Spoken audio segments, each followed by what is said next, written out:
За өдөр минь дүүргийн Зангийн аудио бүгд хамт байгаа та бүхэнд баярлалаа. Subscribe дарж биднийг дэмжээрэй. Өнөөдөр та бүхэнд археологийн гайхалтай 5 олдуруудын талаарх мэдээллийг хүргэх болно.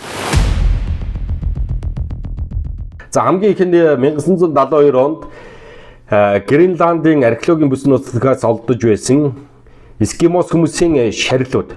Уг шарилууд нь ойролцоогоор 1400-аад оны үед хамаарх өгөөд ямар нэгэн өвчнөөс болж нас орсон хэмээн археологчид үлдсэн байдаг. Энэ дээр нэгэн хачирхалтай мэдээлэл нь 6 сартай хүүхдийн зандсан энэ шарилыг хамт ингээд олсон байдаг нь үнэхээр анхаарал татам. За тэгвэл энэ мэдээлэл рүүгээ эргээд оръё.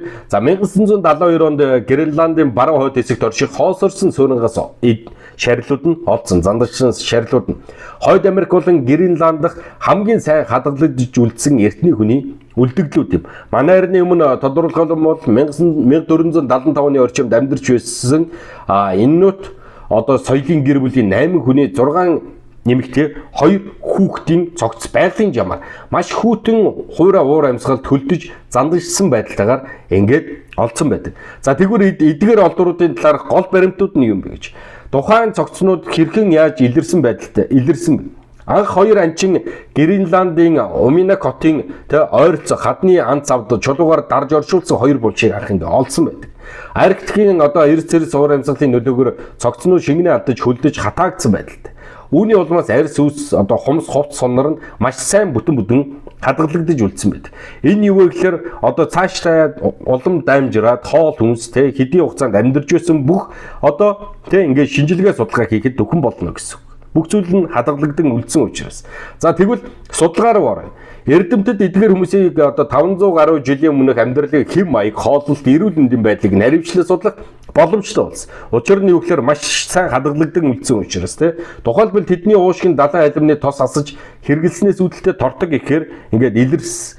Мөн тэдний хэрэглэж байсан амьтны үсээр хийсэн уралсан хувцс нь маш сайн хадгалагдсан үлдсэн тухайн үеийн урлал болон амьд гарах арга ухааныг маш том нээлт болсон. Маш том нээлт болсон. Учир нь юу гэхээр маш нарийн хэслэлтэй хувцс хийж өмсдөг байсан баг. За тэгвэл энэ зандашуулсан шарилуудын маш анхаарал татах болсон нэг зүйл нь юу гэхээр нас орсон хүмүүсийн дотор 6 сартай нэраа хүүхэд байсан. Түүнийг ээжийнх нь хамт амьдаар нь оршуулсан байж болзошгүй гэж үздэг. Тухайн үеийн энэ томгийнхны заншлаар хэрвээ ихэн нас орж найлх хүүхэд нь өөр асрах хүн олдохгүй тохиолдолд хүүхдийг ээжтэй хамт оршуулж хойд насанд хамт явуулдаг байсан гэж түүхэн эмгэнэлтэй зан үйл байсан баг. Түүхэн эмгэнэлтэй зан үйл. За тэгвэл эдгээр зандашуулсан шарилууд нь одоогор бол Гренландын үндэсний музейд эдгээр шарилуудын дөрөв нь ингээд одоо хадгалагдаж явж байгаа юм байна. За тэгвэл дараагийн хүргэх археологийн олдуруудын талаарх мэдээллийг хүргэе. Оци муми гэж байна. За Германы аялагчид болох Хельмут болон Эрика 1991 оны 9-р сарын 19-нд Австри Италийн хил дээр орших Оци Альпийн нурууны зүүн хэсгийн Самуэль уулны одоо давааны орчимд 3210 м-ийн өндөрт нэгэн ерөг усын зохистой ингээд таарсан байна. Тэд анх харсан даруйда саяхан шиг одоо нас орсон уулчны цогц гэдэгт одоо бат итгэс. Ингээ маргааш нь тухайн уулыг хариуцсан байгаль хамгаалагчид ойролцоох Самуэлийн хамгаалагчтай нийлэн цогцсын мөсөнд ор барьцалцсан хөлдсөн хэсгийг нь одоо өрөн болон сүх ашиглан гаргах гэж оролцсон боловч цаг агарын таагүй байдлаас болоод чадалгүй ингээд эхний удаад буцсан байгаа. Ингээд одоо дуулайнаар богино хугацаанд 8 бүлэг газар дээр нь очисны дотор уулчин Хенс Рейнхолд Рихард тэгээд одоо энэ эрдлийн багт бод байсан байж таарч. Эцэстний 9-р сарын 22-нд цогцыг бүрэн гаргаж авч чадсан бөгөөд маргааш нь аюултай бүсээс ингээд тухайн цогцыг холдуулсан. За ингээд түүнийг ойролцоо олдсон бусад эд зүйлсийн хамтаар нь Инсбрукт дах эмнэлгийн шинжилгээний газарт ингээ хүргэсэн. Олдурыг анх 9-р сарын 24-ний өдөр Инсбрукийн их сургуулийн археологч Конрад ингээд анх судалж эхэлсэн. Спинтлер хамт ирсэн эд зүйлсийн дунд байгаа сүхний байдлаас хараад түүнийг доор хаяж 4000 жилийн өмнө амьдарч байсан анхны хүн байна. 4000 жилийн өмнө ингээ амьдарч байсан гэдэг. Анхны он цагийг нь ингээд хамгийн ихний байдлаар ингээд тогтоосон байдаг.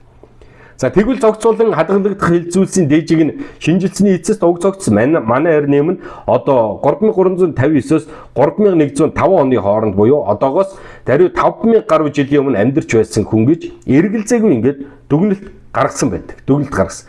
Түүнийг олсон одоо уулынх нь нэрээр Өөцийн мумий гэж анх нэрлсэн боловч зарим тохиолдолд мөсөн хүн гэж одоо бичигддэг юм байна. Өөцийн бол одоо Цэцэвсгийн үе гэсэн. Цэцэвсгийн үеийн төлөөл болж Европоос олсон хамгийн эрдний байгалийн хүн мумий. Байгалийн хамгийн эрдэнэ. Анх тухайн мумийг ингээд уулчид маань олоход бол дөнгөж одоо ингээд амь насаа алдсан уулчны цогц үж магадгүй гэж ингээд бодож байсан. Ингээд гаргаж аваад шинжилгээ ингээд нарийн судалгаа хийсэн чинь аль үжи манай харь нэм нь 3359-оос 3105 оны хооронд амьдарч байсан хүний зандашуулсан ингээд шарил болж таарж байгаа, мумий болж таарж байгаа тийм. Мөн анх олсон Саймны гэр бүл бол олон жилийн түүхэн дурсгал олсны 25% нь авахлаар маргаа үсгсэн. Тэдний дундуур ахаад ч 2 нээлт хийгч гарч ирсэн баталгаа ингээд олдоогүй. Харин одоо мужийн зүгээс тэдний нэхэмжилсэн 300 мянган $, хэмээн дав заалдж байх хооронд 2004 онд нөхөр Хельмут нас орсон байд. Энэхүү 2008 онд мужийн захиргаа хадагтай Саймон €150,000 ингээд олгох шийдвэр гаргасан байд. Учир юу гэхээр ер нь ингээд тийм одоо ингээд археологийн олдуур этний зүйлүүдийг ингээд хайдаг хэсэг бүлэг хүмүүс байдаг. Зарим зүйлд ашиглах гэсэн, зарим нь ингээд мөнгө олох гэсэн хүмүүс ингээд бүлэг этгээдүүд байдаг. Тэгвэл тухайн олдсон археологийн олдууруудынхаа тодорхой хувийг нь тэдгэр хүмүүс ингээд авдаг байх нэ. Тэ? За тэгвэл дараагийн хүргэх мэдээлэл бол инкийн мөсөн бүсгүй. За Перу улсын нутаг дэвсгэрт Андын нуруунаас олдож байсан 1999 онд олдсон энэхүү зандашуулсан шарил нь 15 настай охиных байсан бөгөөд ойролцоогоор 1450 оны үед нарс орсон хэмээн ингээд үздэг юм байл да. За тэгвэл энэ мэдээлэл рүү оръё. За инкийн эзэнт гүрэнд амьдарч байсан бөгөөд 500 жилийн өмнө бурхан дөргөл болгон дахил өргөж байсан гэдгийг судлаачид хэлж байгаа. Тухайн 15 настай охины биеэр штэ тий. За тэрээр нойрондоо хөлдөж далайн төвчнөөс дээш 6000 гаруй метрийн өндөрт хуурай хүйтэн нөхцөлд хадгалагдсан үлдсэн гэж таамаглаж байгаа. За Аргентины баруун хойд хэсэгт орших тий галтуулын оройноос олдсон тэрээр хамгийн сайн хадгалагдсан үлдсэн мумий гэж тооцогдож байгаа. За энэ мумийг олсон археологийн хувьсгал гэж дэлхийн эрдэмтэд үзэж байгаа. Учир нь түүний биед цусч байсан дотор эргэтэнч хэвээр үлдсэн бөгөөд ховор тооцогдох мумий бөгөөд дахин ийм төрлийн мумий олдох магадлал тун бага гэж үзсэн байдаг. За тэгвэл 500 жил орчим болсон эртний инкуудын өргөлд өргөсөн охины бие мөсөн дотор гайхалтай хэвээр хадгалагдж байсныг археологийн материалаар олсон энэ юм. Охин тухайн үедээ 14-өөс 15 наснаас сэтрээгүй байсан бөгөөд өргөлд өртсөн байх магадлалтай бөгөөд охиноос гадна 6 настай охин 7 настай хүүгийн бие хамт олдсон байдаг. Ингээд ДНК-гийн шинжилгээгээр уламжлалт шинжилгээний багийнхан охины биеэс дээж авч шинжилсэн дүгнэлт уушгины бактерийн гаралт өрөвсөл цэврээ төс одоо эмгэгтэй байсныг нь ингээд тогтоосон байдаг. Энэ нь мумигаас олдсон хамгийн анхны халдвар төвчнийг илрүүлсэн тохиол гэсэн үг. За тэгвэл тухайн галтуулын хонхор далайн төвчнөөс дээш 6739 м байх мөсөн давхаргаас олдсон. Энэ нь Аргентин ба Чилийн нутаг дэвсгэрт багтдаг 3 мумий Египтийн зандашуулсан мумигаас огт өөр мөсөнд хөлдөөсөн байсан ихэд сонирхол татдагч хүү болон жижигхэн охины биеийг одоо болтол гүйцэд судлаагүй байх юм байна. Харин 15 настай охины тэр биеийг бол гүйцэд судалсан. Энэ 3 хүүхдийг зэрэг өргөлд өргөсөн үү эсвэл ойролцоо болсон явдал уу эсвэл хараахан ямар нэгэн таамагийг дэвшүүлж чадахгүй баг. Мөн одоо цуг их хэмжээний алт мөнгө хувцс хүнс тэжээлийн үлдэгдэл толгоон гоёл үл мэдэгдэг шууны цагаан өдийг Нямбалын өрж хамт хийсэн ингээд олдсон баг. За тэгвэл хүүхдүүд ихэд одоо бие болон царайны хувьд зөв төрхтэй байсан бөгөөд цэвэр ариун гоо үзэсгэлэн хүмүүсийн сонгодог инкутийн хүсэлтэд нийцсэн бололтой хэмээн ингээ эрдэмтэд судлаач нар хэлж байгаа. Тэгвэл хохирогч хүүхдүүдийг авчирч хамгийн чанарлаг төмс эрдэн шиш хатаасан тэмээн гөрөөсний мах өгдөг байсан бөгөөд жилд нэг удаа дахилд өргөл болгон найр наадам хийдэг байсан гэж ингээд эрдэмтэд ингээд бас тэмдэглэгдэн үлдээсэн байна. За дараагийн хүргэх мэдээлэл бол та бүхний сайн мэдих Сибирийн арслан зан, үс ноос, соёо бүх юмтайгаа ингээд олдсон байдаг. Тэгвэл Латвийн тэнгисийн өмнөөс 2010 онд олдсон бэцсэн Юка хэмээн нэрлэгдэх ардсан зан 28,000 жилийн настай. Одоогоор олдоод байгаа хамгийн сайн хадгалагдсан ардсан зан гэж тооцоологдож байгаа бөгөөд Юкагийн үрс айрс олон булчингийн эдээс нь эрдэмтэд дээж авч ингээд судалгаанд оруулж чадсан байна. 14,000 жилийн өмнө шүү дээ, тийм. За ингээд дараагийн үргэх мэдээлэл нь 14,400 жилийн өмнө Сибирьт амьдарч байсан чоны хотоодоос эртний хэрсийн мах ингээд олдсон байна, тийм. За ингээд мэдээлэлээр орой Сибирийн мөх цэвдэд хадгалагдаж үлдсэн эртний чонын бэлтгэргийн хотоодноос эрдэмтэд устдаж алга болсон эртний ноос тэрсийн үлдэгдлийг олсон байна. 2011 онд Сибирийн зүүн хойд хэсгийн Тумат тосгоны ойролцоо газараас маш сайн хадгалагдаж үлдсэн 2 сартай энэ бэлтгэргийн цогц ингээд олдсон байна. Энэ амтныг 14,400 жилийн өмнө хөрсний нурлын улмаас үүрэндээ дарагдаж өгсөн гэж судлаачид ихний байдлаар ингээд дүгс улмаар бэлтгэргийн хотоодонд байсан хоолны үлдэгдэл мөнгө цэвдэгт маш сайн хадгалагдаж үлдсэнийг бас ингээд цуг илрүүлсэн. Эндээс 14,400 жилийн өмнө устдаж алга болсон гэгдэг хэрсийн махны хэсэг ингээд олдсон байна.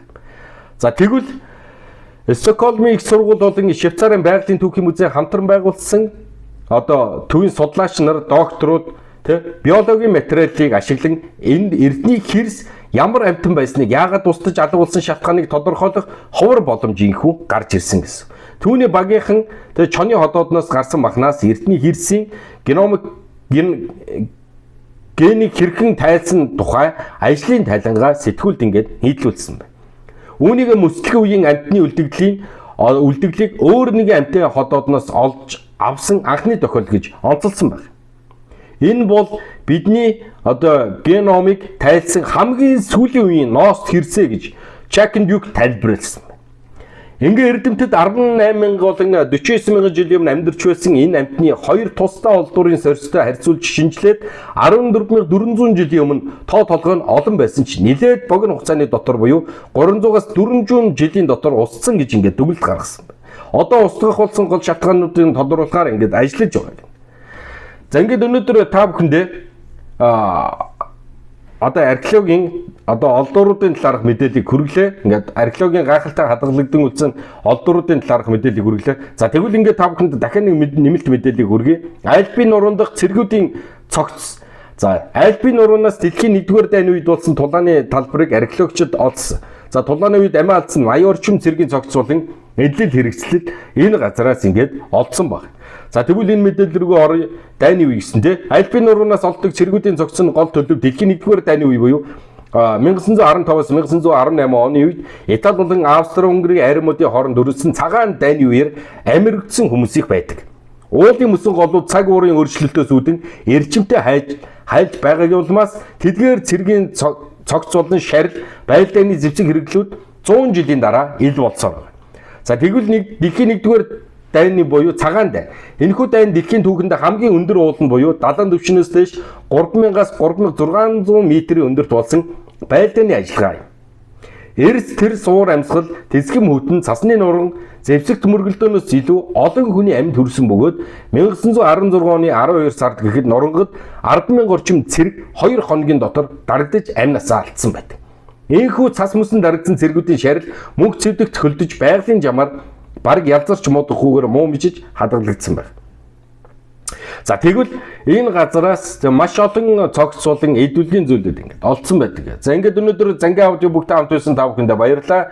Өнөөдөр мэдээлэлээр та бүхэндээ ямар тач археологийн гайхалтай хадгалагдсан үлдсэн олдууруудын талаарх мэдээллийг хүргэлээ. Би нэг зүйлийг уриалах гэдэг. Монголоос археологийн зүйлүүд олддог эртний булш, бунхан, хот суурин газрын тойр гээд хадны сүг зур маш олон зүйлүүд олддог. Учир нь өгөхлөр Монгол улс өөрөө агуу түүхтэй агуу түүхийг агуулж өгдөг болохоор ийм зүйлүүд олддог.